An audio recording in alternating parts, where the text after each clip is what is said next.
Oh, yeah. Woo. Let's see it. No, I already Come on. Ooh, It's for the vlog. Red tie. Can we talk about the velvet red tie? You see that? Wow.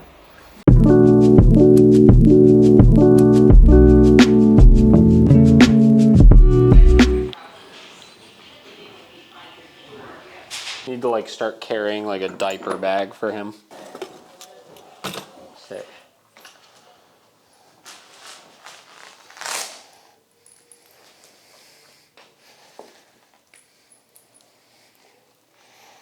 Such a drama queen.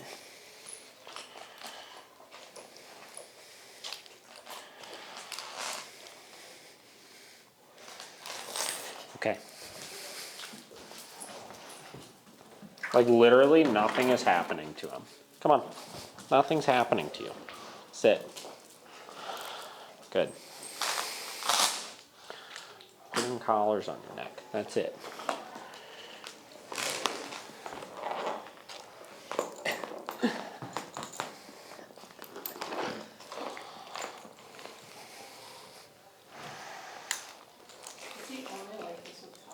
That's it. He's a little funny about touching him, but it's really the collar stuff. That is like his big issue. What? Is there like reasons behind it? No, sit. Not really. Okay.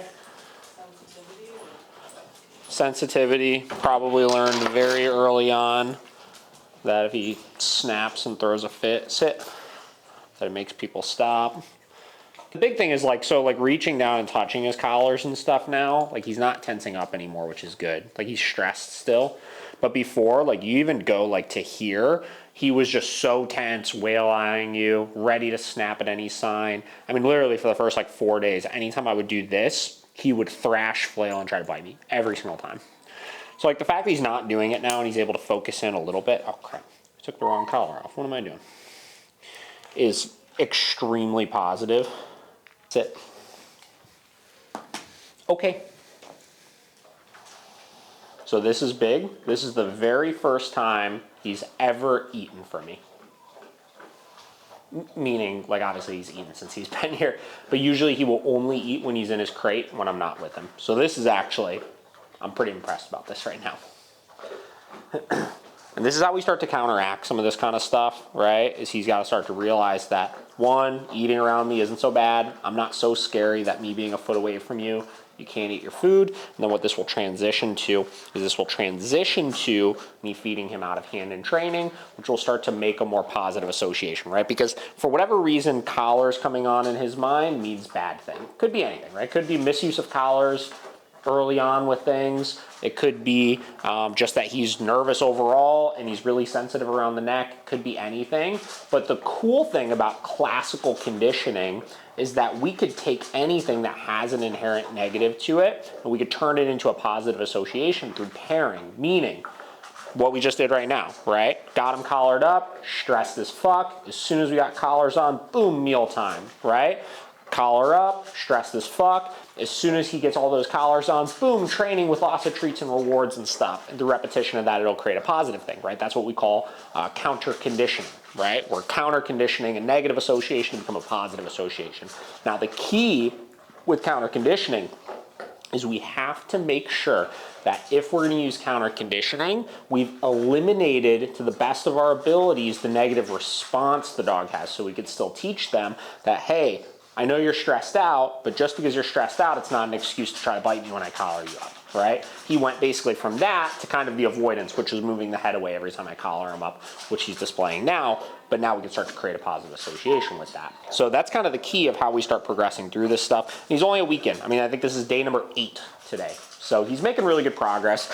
You know, we still got 3 weeks with him, obviously. And the fact that I'm able to handle him much more safely is a massive progress, obviously. Notice I'm just a statue right now, right? He's eating his food. I'm standing here holding the leash, but I'm not like staring at him. I'm not bending over. I'm not making a bunch of fast movements and stuff like that because I already know he's stressed around me. Again, this is the very first time he's taken food out of his bowl next to me in the entire week that he's been here so far. And this is that sensitive period where you can create resource guarding issues because he's already in a stressed out defensive state, and I feed into that at all, and I start giving him a reason to be stressed out by interacting with him, talking to him, eyeballing him down, anything like that. That can make him likely to start trying to then get into that defensive state of mind and guard that food. So my goal right now is just hang out next to him, get him to realize eating next to me is literally not a big deal at all. Even right now, right? He finished his bowl and you can tell he's like, well, what the fuck do I do now? Right? So I'm just hanging out here for a minute, right? I want to see there's like 2 more pieces of kibble in there. I want to see if he goes back to it. I want to see if he disengages from the bowl. I just want to let him relax for another minute. It was good though. Come on in.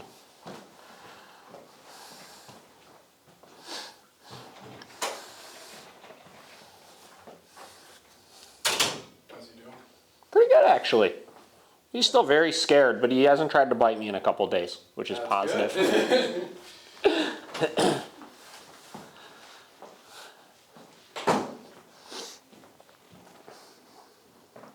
I think he's doing really well, all things considered, in comparison to where he started. I mean, he's at a place now where everything is very manageable, you know?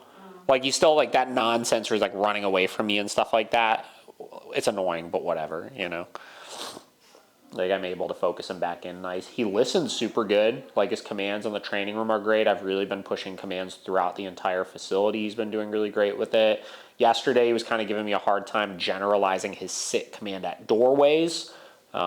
Obviously, generalization process, right? Dogs don't understand that just because they know sit really well here, that it's the same thing everywhere else. So that was our big hurdle we got past with him yesterday, is I just drilled sits at doorways throughout the entire facility. And every day I'm looking for just like one little micro victory, right? Because again, a part of getting him successful and getting him working through all of his issues and stuff he has here is working him through things, right? Getting him learning all the skills he needs to know and making sure that he's learning to work through hurdles, but not pushing him so fast where he can't get that sense of like accomplishment each session. And that's a lot of what works dogs through this, especially if they don't have the food motivation yet. Obviously his is getting there for me, but it's not quite there yet.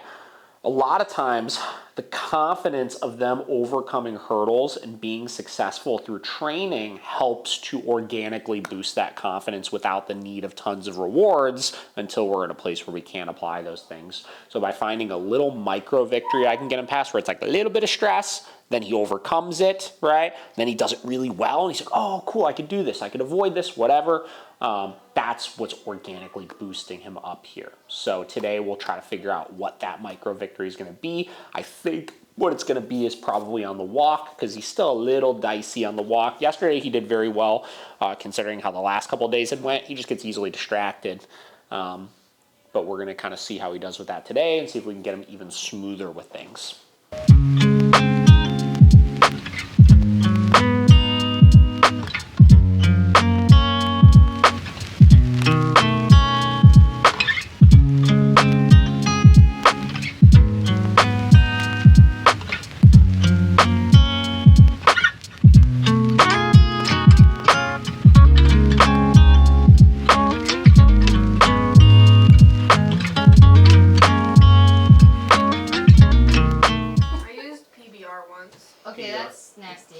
That's real.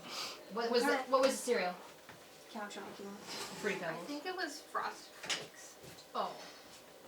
I mean, I would drink a PBR while eating Frosted Flakes. Yeah, see, in my head, I was like, what's the difference? They'll both go into my body at the same time. Yeah. You know what I mean? Like, it's the experience. Listen, yeah. I was really broke. I had just a case of PBR in my fridge and a box of Frosted Flakes. I would have just used water. But I also don't like beer, so that's probably why. Yeah.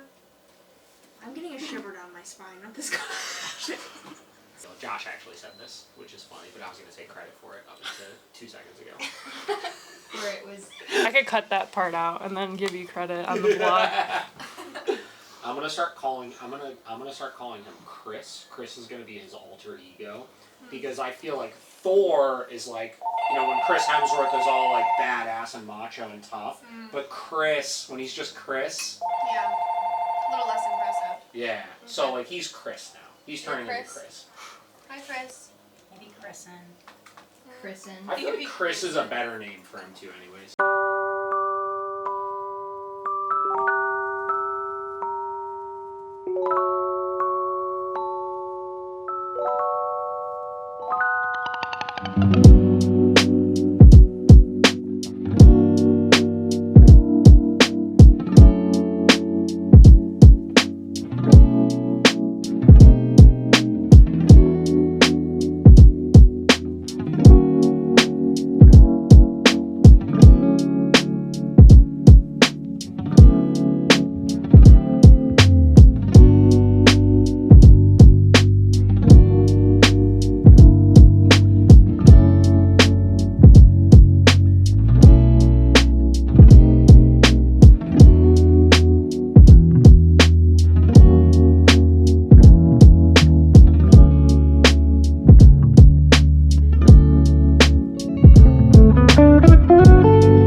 Alright guys, quick tip for when you're out and about in public settings with your dog. Watch your dog, not the distraction. This is a common mistake that I see people make all the time when they're dealing with dog reactive dogs that just aren't used to being out in public, try to approach people all the time, try to pick things up off the ground, whatever it may be, right? Your job should be see distraction, shift attention to dog. See distraction, shift attention to dog. That way you could catch the very first sign that they go to make the mistake to address that problem right then and there. Let's go ahead and demonstrate this. So we see distractions up here. So immediately attention is shifting to the dog, ready with my e-collar remote, and the first sign of moving over towards the distraction, I'll be marking and correcting for. By always shifting the attention to the dog, as opposed to lollygagging and being distracted by everything else going on, good. You can make sure that you catch any sign of it and don't miss your opportunity till the dog is already 3 feet out to the side, trying to approach the runner, trying to approach the other dog, and you can catch it right then and there and be successful with things.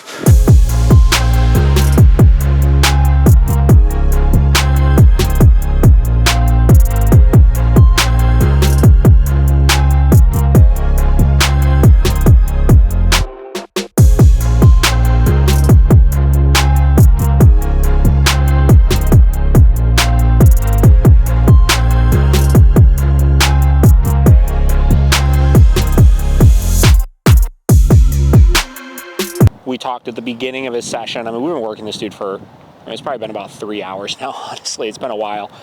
We talked at the beginning of the session of each day I'm looking for micro victories or micro goals, right? So just coming here to a very public setting, having people, bikes, dogs, stuff like that he's getting used to passing by and we're having 0 reactions out of, I mean, that's way more than a micro victory, obviously. So fantastic, very pleased with how he's doing so far. So we're gonna continue to push the generalization process a little bit because he is doing so well. And I wanna take his sit command now and I wanna take it in a new environment and generalize it to this environment. So again, we talk tons and tons and tons and tons of times about generalizing and proofing. Very good. Is way more important than teaching new things, right? A lot of people like to talk about how they have 9,000 different skills that they're teaching their dog, or the dog knows 50 commands or things like that. I don't care about that, right? Look, we're not training competition dogs here. We're not in a position where we need our dog to be able to do backflips and handstands and freaking turn your car on when it's snowy and cold out and brush all the snow off the window. We need for our dog to know a couple of skills that are going to be applicable to the real world and for those to be proofed extremely well. So even over the course of us just talking right now, you held this sit while a person walked by, while a bike went by, and while that dog walked by right there, and he was able to hold that perfectly well. At this point, he knows, I think, 3 commands. He knows a bed stay, he knows a sit stay, and he knows his leash walking, which is his come command, right? And already, based on everything that we've done so far and bringing him here, this is a very manageable dog. Let's say hypothetically he never got any better than he is right now. I think in most people's eyes, this would be pretty damn good from an obedience training standpoint and would achieve 99.9% of the goals that a lot of people come in with, right? So through our training programs, we focus on those things. We focus on making sure this stuff is as good as possible while not overcomplicating the fuck out of it, right? So What we're doing now is we're proofing and generalizing that sit command. So that's what we do. We train a couple things. We get it really good in the training room. Then we get it really good downstairs in the lower training room with more distractions. Then we do it at the park around the corner from the facility. Then we do it at this park right here. Then we do it at Home Depot. Then we do it at a pet store. And we make sure that he's seeing more and more and more and more and more and more pictures and generalizing these things extremely well so that he has success in the real world, which is what dog training is all about. Sit. Good.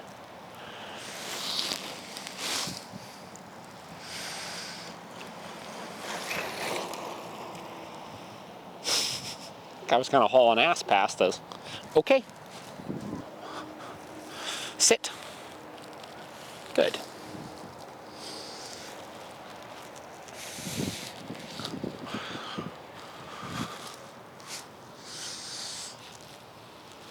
See those dogs over there? Getting them in the shot. He's like, what dogs? He said, I don't see no dogs. Come. Very good. Success. Crushing it.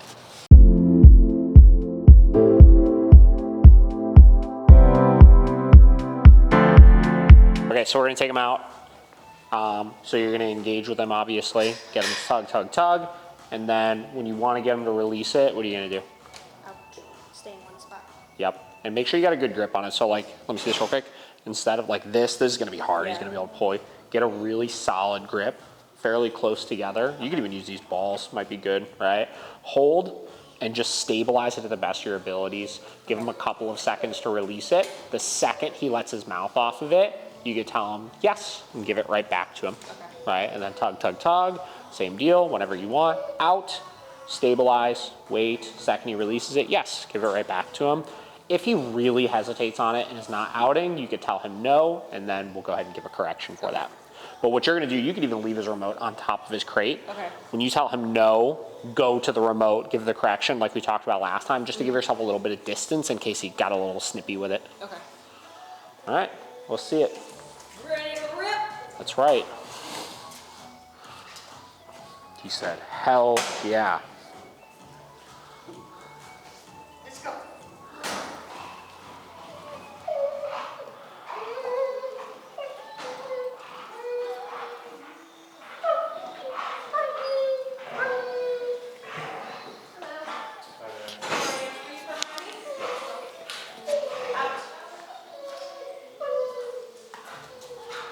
Tell him no. No.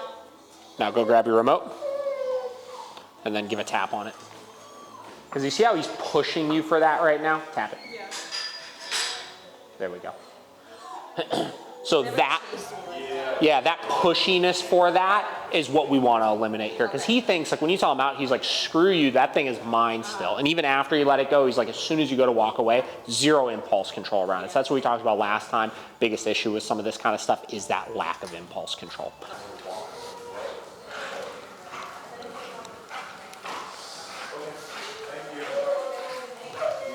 Out. Tell him no. No. Then go give your correction.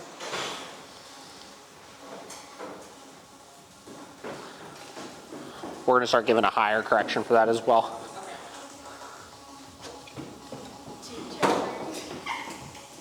It's that stimulated boy. Because you see how he's just not mindful of you. Yeah. You know what I mean? The game, obviously, he's enjoying, but he's not being respectful of your direction when you ask him to turn off with it, right? And when we have a high drive dog, the most important skill we could teach them is an off switch, meaning we can get you really jacked up and aroused and stuff like that, but when I ask you to stop, you gotta stop like that.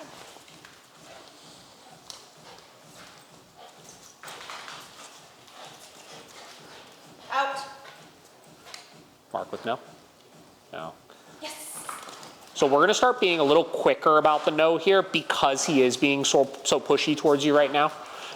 So when you give that out, give him like 1 second to do it. If he doesn't do it, we're marking with that no right away.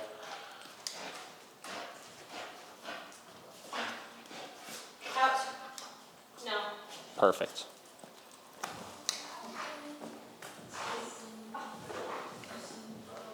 Hang on, let me see the remote? Tell him no again. No. There we go. Even right there, right on that no marker, he didn't give a fuck about that. Yeah. So we increased the level, correct it again. Okay. There we go.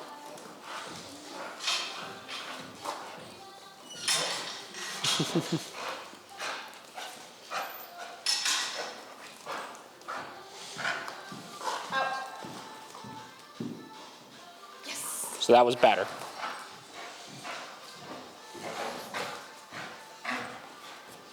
This next one, what you're gonna do is you're gonna make them out and then put them into a down. Out. No. Down. Perfect.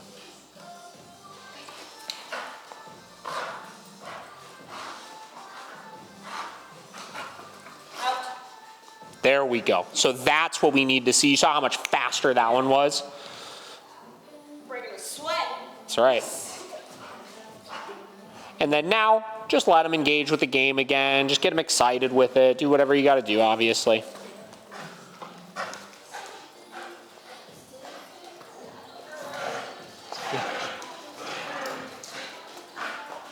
Out. Nice. That's what we need. And the quick reward is essential too. The second he does the correct thing, right, we're giving it back, right? We're positively reinforcing what we want him to do. So to give everybody some context on what we're working on, so MJ's a board and train right now. Very quirky guy, right? Like he's not aggressive necessarily, but he definitely doesn't have a problem with telling you when he doesn't like something, usually in the form of just like grumbling, growling, giving you the side eye, things like that. It hasn't really been problematic up until this point, right? He's been pretty easy to work with and stuff, right? But yesterday, Senni was playing tug with him, and as you guys could see, he gets very, very into the tug, right? He's a very motivated dog for this, right? And he's very impulsive around resources, right? And because you could see he had very little regard for her in the midst of the game, right? He listens to her great obedience commands and stuff, right, around distractions and stuff. But when they're engaging in this game, he had no regard for her.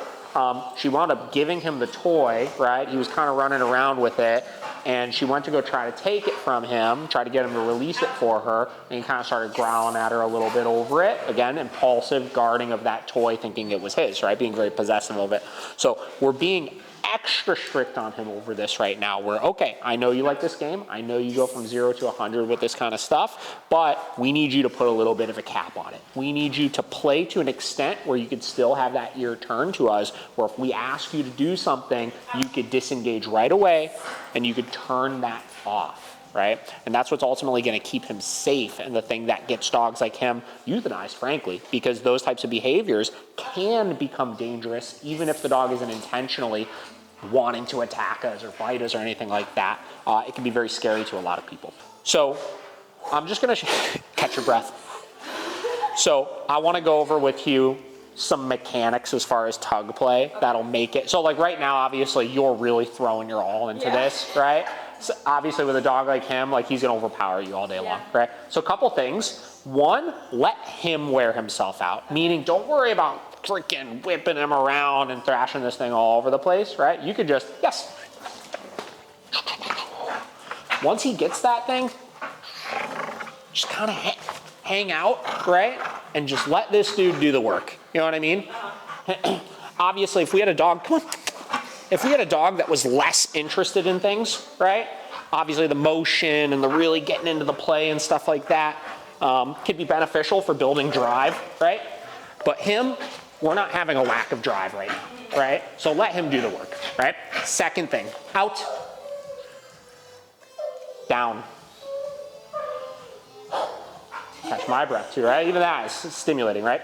Second thing, when you're giving that toy to him, obviously you can tell when he's coming at that toy with a lot of intensity, you could get bit real easily, right? I've been bit by Vinny many times when he was a puppy playing tug with him, right? So one of the biggest things they teach in like competitive dog training when you're using a lot of tugging and stuff, give very straight, direct, clear presentations. Meaning if I tell him, okay, and then just go whoosh, right? What's happening if he's targeting this? I'm putting my arm right there. Does that make sense, right? So you're gonna either teach him to bite your arm if he goes straight for it, or you're gonna teach him to start guessing where if I don't move it to the side, then he's gonna get my hand, right? So you'll notice every time I give this back to him, clear presentation, yes. I'm going straight with it. Hey. And you can see even there, right, he's kind of going for the right side. But I'm giving him, hey, MJ, come on. Come on. There we go. Come on. Yep, come on. Yeah, getting myself dizzy doing that. But the idea is I'm trying to give him a nice, straight, clear presentation for it.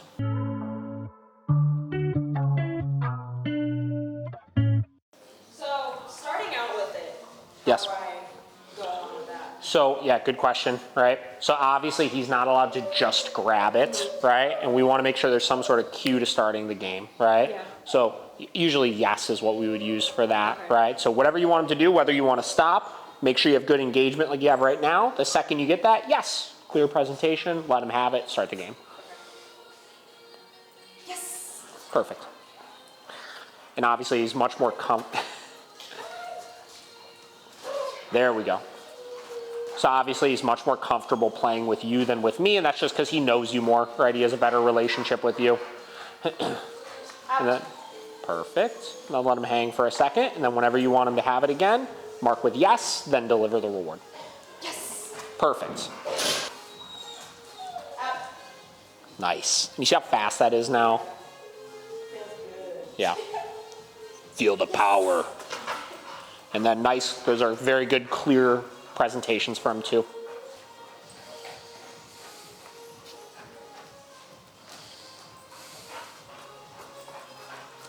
Up. And then tell him down again. Down. Perfect. And then go put the toy away. And then whenever you want to end it, obviously we release him off of it, get him to stabilize, put the toy away, then you could just release him and let him chill. Very good.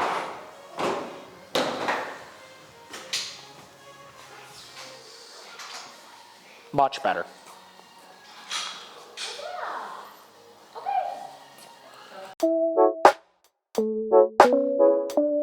Mealtime, right? No. Is the Z-collar working? There we go. Make sure you bras are... No. Waiting. Said page. So I'm just looking for stability. I want to see them waiting. Okay. There you go. Here. Come on. Let's go.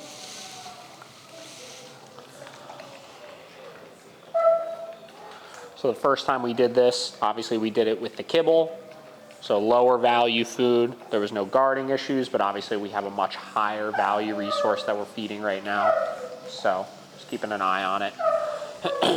Obviously we already got one correction in for going for the food proactively, one correction for jumping on you when you had the food, obviously. And then he got a verbal correction for going for the food there, obviously.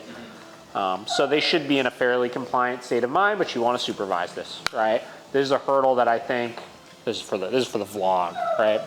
There's a hurdle that I think a lot of people that have multi-dog households or dogs that have fighting issues, right? That seems impossible for them. Like, I'll never be able to feed my dogs together with each other. How can you control two dogs that are this big and strong around such a high value resource, et cetera, et cetera, et cetera?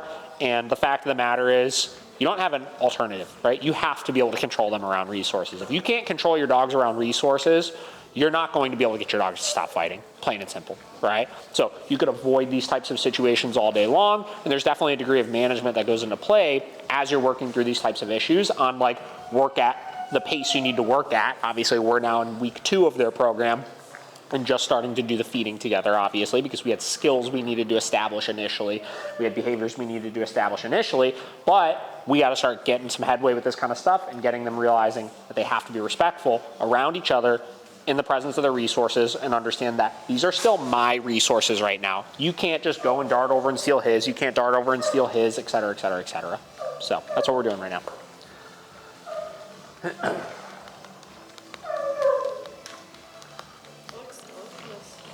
They're loving it. Look at their noses are all just slobbered up. When Ace brought his nose up. Now, as you're doing this, if you notice, like unintentionally, he's kind of moving his dish closer and closer to it as he's pushing it. I was gonna. Obviously, Yeah. you could kind of create a little bit more space if you need to, right? You know, you want to keep a moderate amount of space. I was gonna ask that. Yeah. Okay, cool. And it's not that they're doing it on purpose by any means, but just to keep them successful, right? This is about the distance I want to do this from right now. Okay. At least until they start getting really comfortable. Yeah.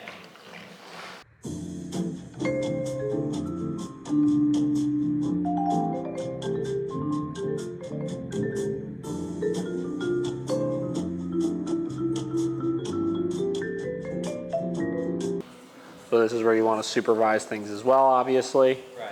So like, is Yeah. it okay because he disengaged that he can come over? Since he disengaged, now I wouldn't, if it were like in his bowl, I wouldn't let him go over and lick it, obviously. But if there's some scraps on the ground, that's a little harder to control, obviously. Gotcha. So I'll be lenient of that.